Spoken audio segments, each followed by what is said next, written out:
Good morning, everybody. Dan here from the Headwaters Kayak Shop, and today I want to be comparing these two boats right here. Bill, you can come in. Don't be shy. It's okay. Come on in. So we've got the Crescent Ultralight Tackle and the Crescent Light Tackle. So both these boats have been really popular this year, and people wanted to know kind of what's the difference. Should I get the Ultralight? Should I get the Light Tackle? What's more appropriate for me? So today I just kind of want to break down the differences in these two boats, show them side by side, talk to you a little bit about which is ideal for what kind of person, what kind of water, and then yeah, just do a little side by side comparison. Here's a look at the back side by side. So although they have very similar DNA, you can see they're quite a bit different boats. The Light Tackle is quite a bit larger, quite a bit more volume, a little bit weightier too. This one comes in at about 75 pounds. The Ultralight comes in at about 55 pounds, and definitely a lot less boat. So before I get too into my thoughts on the differences, I wanted to just go over the stats of the two boats. The Ultralight here is 10 foot, 2 inches long. It's got a 30-inch wide beam on it. 46 pounds is what the website says. I'm going to call it at 55 pounds because I think it's a little bit more heavy than what the website is telling us. Although I've never had it on a scale, but I've lifted plenty of boats to know that that's a little bit heavier than 50 pounds. It's got an overall 350 pound weight capacity to it. Versus a Light Tackle over here, which is 12 foot 4 inches long.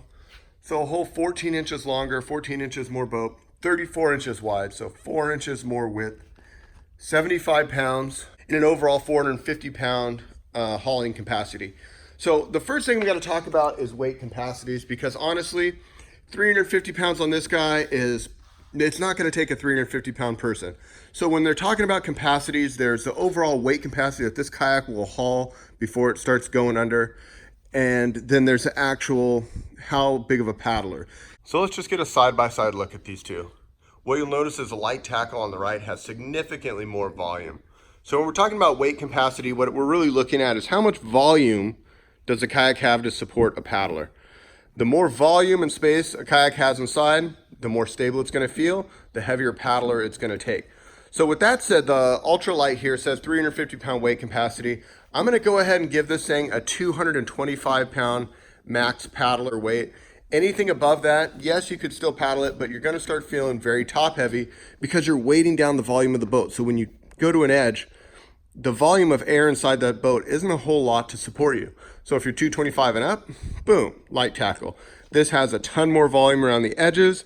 And if you're 250 to even 300 pounds, this boat's going to support you and still maintain a really solid secondary edge because of all this additional buoyancy along the side, 2 inches of width on either side. Now with that said, me at 220, 225 pounds, I've definitely paddled this boat, enjoy this boat. I'm able to stand in this boat. So every boat is different for every person, and really that's why it comes down to demoing. Because some people at 220 will feel a little bit unstable and would prefer the Light Tackle, but some people will get in this and, like Josh, for example, he's probably 200, 210, and he loves this little boat because it's sporty, it's nimble, it's stable enough for him, but yet it's still small enough where he can throw it on top of his car, he can trudge it down the levees, he's got plenty of area in front of him to strip line and to stand up in. So you get that benefit of ultra lightweight, ultra easy portability, and still a really nice open standing area. For me personally, I like the Light Tackle. Again, I'm around 220, and I like to have a little bit more stability. I also like to have a little bit more length in my kayak. So the longer the kayak is, the more speed it's going to give you. So even though it's a little bit more cumbersome off the water, I think the on-water performance is enough to make me, tote around the extra couple feet and 20 pounds or whatever it comes out to be. And the other thing I like about the longer boat is the overall hull design. You can really notice it when we put them side by side here, just how much flatter the Ultralight is compared to the Light Tackle. The Light Tackle has this nice rocker that goes throughout the whole profile of the boat. A little bit more length is going to give you more speed.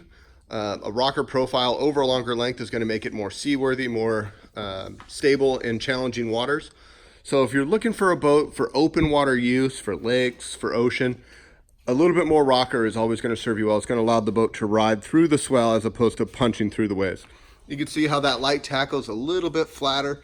It still has a good bit of rocker for a 10-foot kayak, but it's going to want to plow through the waves a little bit more just because of volume compared to the Light Tackle here, which has a big raked high volume bow. That's going to want to punch through waves and surface a lot faster than the Ultralight here. So kind of looking at what kind of water you're going to be in, what type of paddler you are, how big you are, and then how you're going to transport it. Those are really the three things that I'm considering. If I'm car topping and I'm a smaller person, I'm definitely going to go with the ultralight because it's going to be easier for me to lift. It's going to be easier for me to get on and off the water, and it's still going to have plenty of stability for a smaller person. Now, if I'm a bigger guy and I'm fishing bigger waters, or if I, maybe I'm a 200-pound guy, but I have a truck bed that I'm just going to be able to slide this thing in and out of my bed, I would probably still go for the light tackle just because of the added performance on the water and the higher stability. So although on the surface they look really similar, when you get down to it, they're actually very, very different boats. The light tackle is quite a bit higher volume, different performance, better for open water. The ultralight here is definitely a smaller, lighter, more compact boat. It's a 10-footer that paddles like a much longer boat, very efficient on the water, but is definitely geared towards a smaller person and for skinnier water. But let's go ahead and flip it over and see if we can't gain any more knowledge from the whole design of these two boats. Once upside down, this is where the differences become very, very apparent. Similar style, whole design, same guy designed both boats, but very different in how they were designed. If you look over here at the ultralight, you can see it's got a narrower profile. It's got kind of the center pontoon that runs down the center. That's what makes this boat track so well and glide so well. It has very low secondary edges, which means this boat is only going to draft just about an inch of water on the side, maybe about 3 inches on that center keel. A little bit of rocker profile, but all in all, they're trying to get as much speed and efficiency out of this design as possible by keeping a pretty flat water line down the center. That's what makes the boat feel so fast, but also is what makes it a little bit lighter on volume.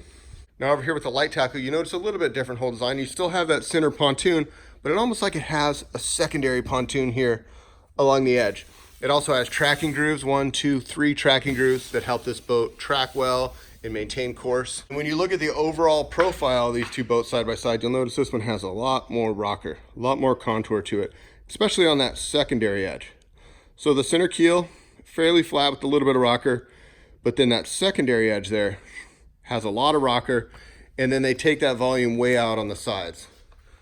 So similar design concepts. This one just is a little bit more elaborate. It's going to have a little bit more secondary edge, so a little bit more roll as you lean on that secondary, and which is going to give you more stability in a variety of waters. If you look at the overall bow volume, how much volume's up here in the nose compared to the ultralight, a lot narrower, sharper entry. That's what gives this boat its speed. This is what gives it its stability, its wave riding ability, its ability to punch up and over waves as opposed to plow through them. And honestly, whole designs that kind of take me back to the early 2000s, late 90s, when boats had a lot of soul. They were definitely geared for paddling. Crescent did a really nice job sort of bringing back a classic design and making it modern and making it relevant again. And that's why I'm so excited about these boats, because really it's a throwback to when paddling mattered and fishing was secondary. These kayaks are definitely for paddlers, but you still have a ton of fishing versatility and performance built in. So big shout out to Crescent. I love their boats. I've definitely enjoyed paddling my light tackle this season, and even the ultralight. I brought a couple of those up to our cabin, and we're going to be using those a bunch for our family. I can put kids in it, I can put my wife in it, I can put friends in it, and I can still paddle around myself. All right, well, I hope that gives you guys some insight onto the different boats. I'm sure there's lots of things that I missed out, but that kind of covers the general idea that I wanted to talk about. If you guys have any more questions, go ahead and leave those in the comment section. I'll be watching this, and hopefully I can get back to you soon and answer all your questions. And I wanted to stop and thank you guys so much for going over to the website, purchasing our hats, purchasing our shirts. It's been really, really cool to see how many people from all over the country want to support the Headwaters, want to see this channel grow. And it's just an easy way for you guys to say, hey man, we like what you're doing. We want to support you out here, wherever you are. And we just thank you for that. If you guys want to check out our hats or our shirts, you can see it, the Teespring account below. We're going to have more designs coming to that, as well as our merchandise tab on our website. We've got the van shirts, we've got Headwaters hats and some other apparel, stickers and whatnot. I'll leave more information on these boats as well as our website in the description. So shoot over there, check us out. And if you're not already, follow us on Instagram at Headwaters Kayak Shop. That way we can follow around on your adventures. Until next time, you guys, this is Dan, wishing you happy paddling. We'll see you on the next one.